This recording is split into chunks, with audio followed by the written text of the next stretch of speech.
artificial intelligence, is it predicted in the Bible? Now, I'd be cautious in this because I've written a book about it. The first question, the next question to ask is, what do you mean by artificial intelligence? And there are mainly two kinds. There's narrow artificial intelligence, which is the kind that we're using all the time these days. And it has a lot of plus sides, particularly in medicine, for rapid diagnosis. It has downsides in the surveillance economy and all the problems that are coming about through facial recognition being imposed on people. And a lot of ethical questions need to be thought about. But that is narrow AI, which is really hefty computing power working on big data to do something that normally requires human intelligence, some single thing. But then there's AGI, artificial general intelligence. And the idea there, if you've read, for example, the book by Yuval Noah Harari, Homo Deus, where he says that the 21st century, the two big things that are going to happen are, one, we're going to solve the problem of physical death as a technical problem. That's all it is. Secondly, we're going to enhance human happiness by re-engineering human beings, either by silicon implants, by turning us into cyborgs, or by upgrading us in some way. And some of our leading scientists are taking this seriously.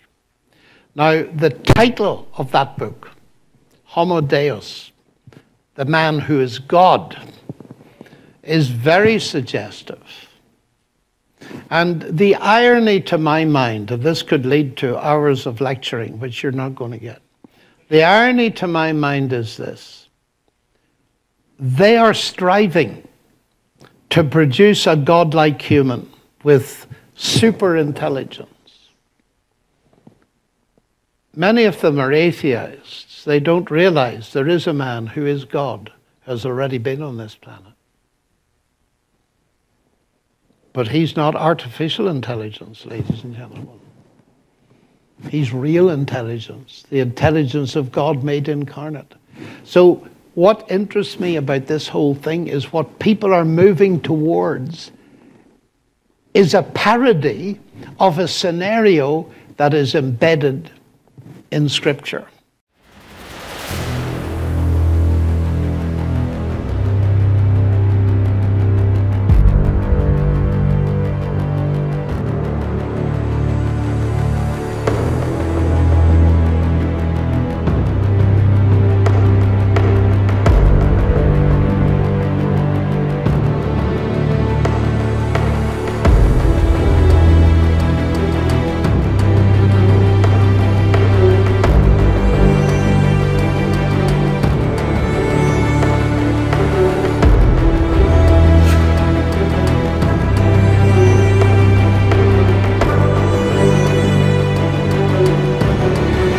This question. Yeah. Why does a robot have to look like a man? Why does it have to have legs and arms and a head and jump?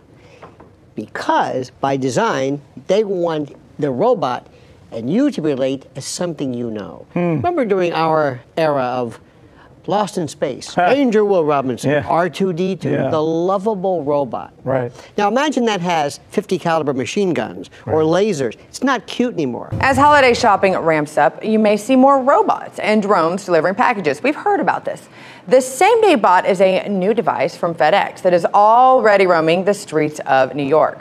But if you get in trouble or if family arguments get a little too rowdy at the Thanksgiving table, there's a robot you do not want to see. Check out this video from a TechCrunch conference. Here's a Boston Dynamics robot tested with the Massachusetts State Police. Now, the company's CEO says the robot can open doors and it will be controlled by an officer in a safe location. The idea is it can be used for dangerous situations, such as a hostage negotiation, But I have to wonder, does it stop there? Well, to talk more and to return to legal and media analyst Lionel. Lionel, I watched this video, and sure, it looks really cool and really much advanced in tech, but I just have to think of movies like Terminator and Doomsday and all of these horrible things where robots literally take over our lives. So as a citizen, I just have to wonder, what are your rights if a law enforcement robot and not a human cop knocks on your door just like the video we just saw? Well, first, if I could, can we back up just a second and stop saying robot? Okay. I know we're saying, but no, I mean, not, that's what we call it. Robots don't bother me. Robots are great. Robots are terrific. Robots are robots. Artificial intelligence, that's the story. And by the way, you notice how these things are made to look like dogs? You know they don't have to. These can be battering rams. These could actually be far better equipped to do a better job if they had multiple arms. But the reason why they're doing this is to habituate you and condition you through this wonderful world called the uncanny valley to let you know that this is just a little dog, Scotty. This is cool. This isn't anything to be afraid of. Sophia, you know, the robot that's going to look nice with a face and a smile and batting eyes. This is deliberate. So to your original question, this is merely an extension of the police. So if the police can't do something in person, they can't do something through the extension of a robot or whatever. But Scotty, here's what I'm afraid of. What happens when we then allow these to be programmed via artificial intelligence or artificial general intelligence so that these are not sent in to get the bad guy? But Scotty, what if they're allowed to patrol, to pull people on their own, to learn the behaviors of certain people?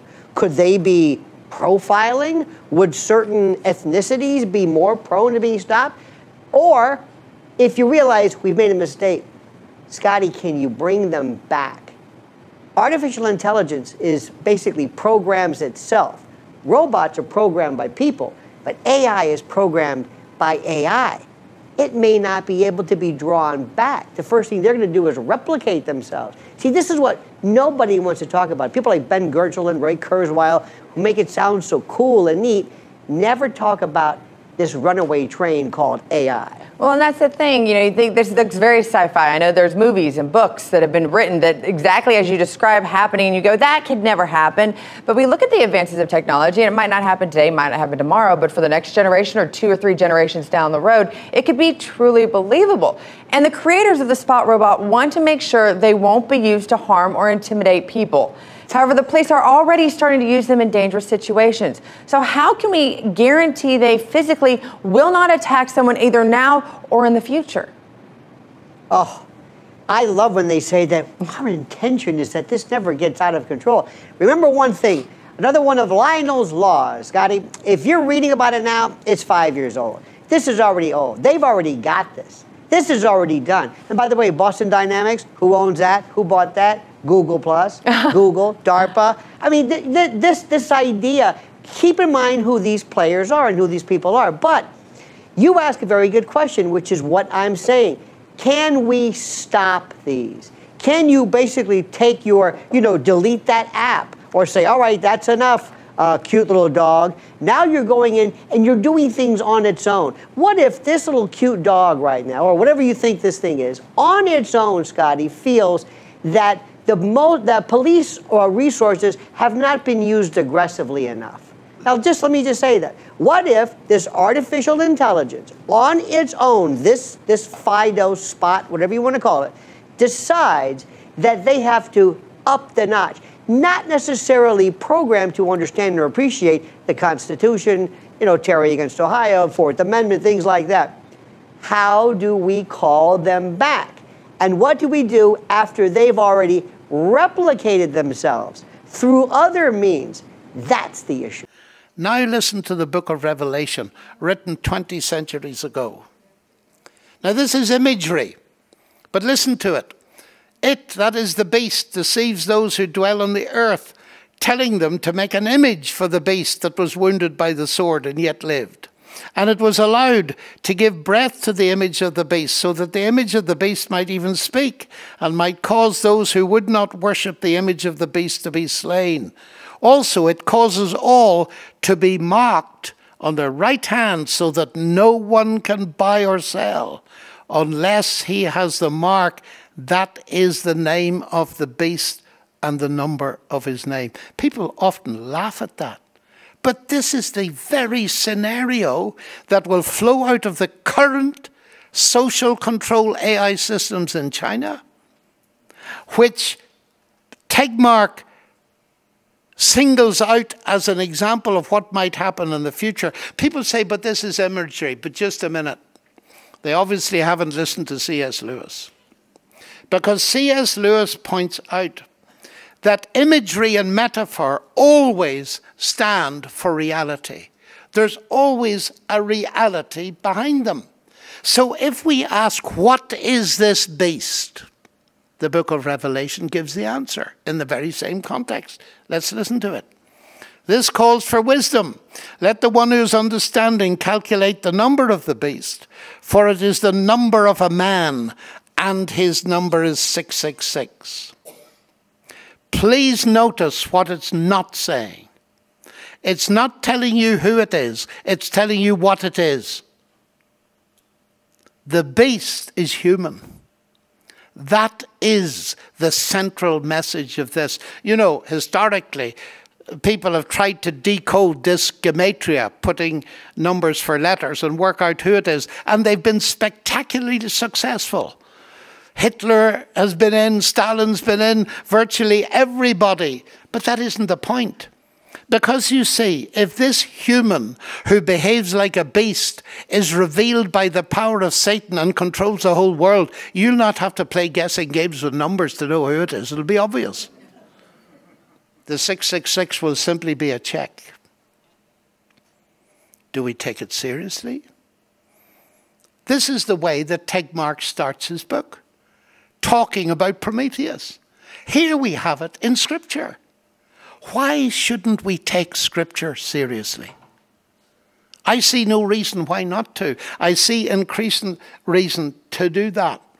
That's the negative side, and it clearly is not a very pleasant prospect, although we can see what's happening in our world is moving very rapidly towards it. It is highly credible, and it's credible because Paul said to these people, it's already working in your own society. The Caesars were calling themselves gods, and they were insisting that the Christians bow down and worship, and many a Christian lost his or her life for refusing to do it. Now he says, you watch the trends in your society, this deification of emperors, watch where it goes. This is where it's going to go to. And here are the AGI people telling us exactly the same thing on the basis of our speculations. I think we need to take these texts much more seriously than we've ever done in the past. But there's good news, you know, because there's a divine upgrade phase 2. Phase 1 is becoming children of God through receiving Christ. Phase 2 is spectacular because it is a transformation. It's not bioengineering. This is what it is.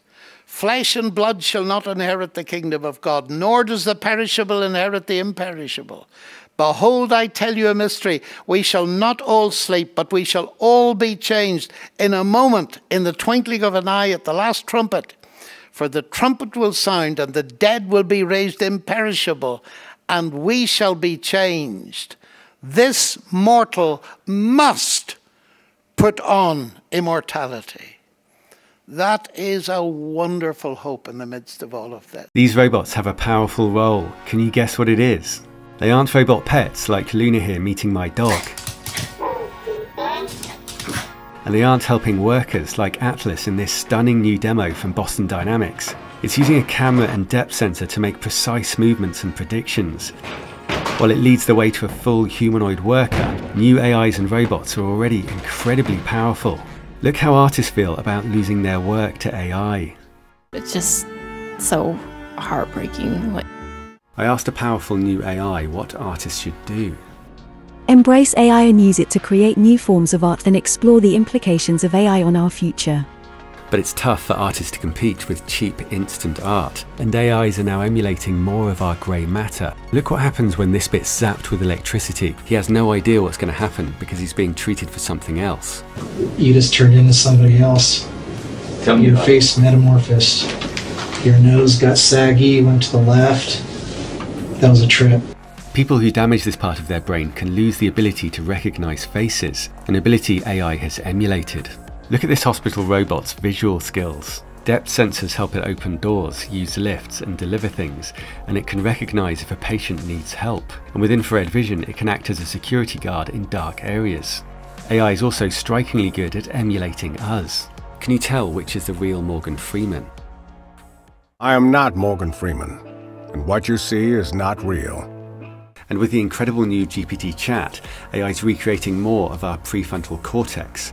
Write a 3-line poem about being asked to write a 3-line poem. Oh, what a task you set for me, to write a poem in just 3 lines. I'll do my best, but please don't mind if it doesn't quite meet your design.